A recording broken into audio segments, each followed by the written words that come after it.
seconds. Mullins tosses it out. It's good.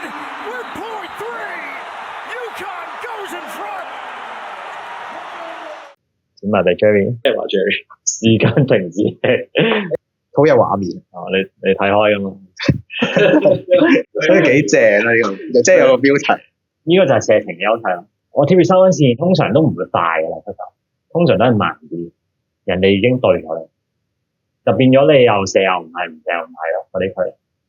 我順少少啫，我就係離後唔使一步半步，個位已經夠射，因為習慣佢係唔會對咁出，防守就係唔想企咁出俾你放。射手唔係話你射就係射，你有個條件就係要出手順，出手某程度嘅快，某程度嘅輕鬆，你先可以做到一個射手。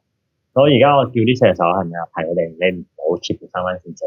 如果人哋守得又要出嘅時候，你後一步，咦佢都仲對你，你過去都多啲位先啦。嗰時真係唔會對咁出噶嘛，真係射到咯。你又入到，你摸索到點樣射得順，你就知道咧，其實射下一步同你貼住三分線冇乜分別，即係你唔會覺得用多咗嚟。而出手速度咧都係好難忽略嘅，大家就係諗準唔準咧，揾唔穩定。我出手快啲嘅，我已經就係出到手，我就係用翻自己嘅節奏，本身都夠快出手。我本身出手唔夠快，我就係每一下俾人干擾住，我就要加快少少去跟住咪唔入咯。保持翻自己速度就出唔到手咯，就好想踩，但係人哋根本都未埋嚟我啦。所以我好着重而家要練嗰個咩叫實際，咩叫現實。喂，你又唔係特別高，你又唔 Yogi， 所以咁樣你又唔係，你射遠啲射快啲射順啲先啦。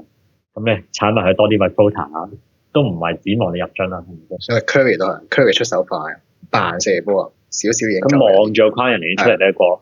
Jerry 都有球，佢冇舉晒就直接人哋跳起就慢慢拍波，拍喺側邊射波。Jerry 咪就係 DJ Curry 咯，咁誇張。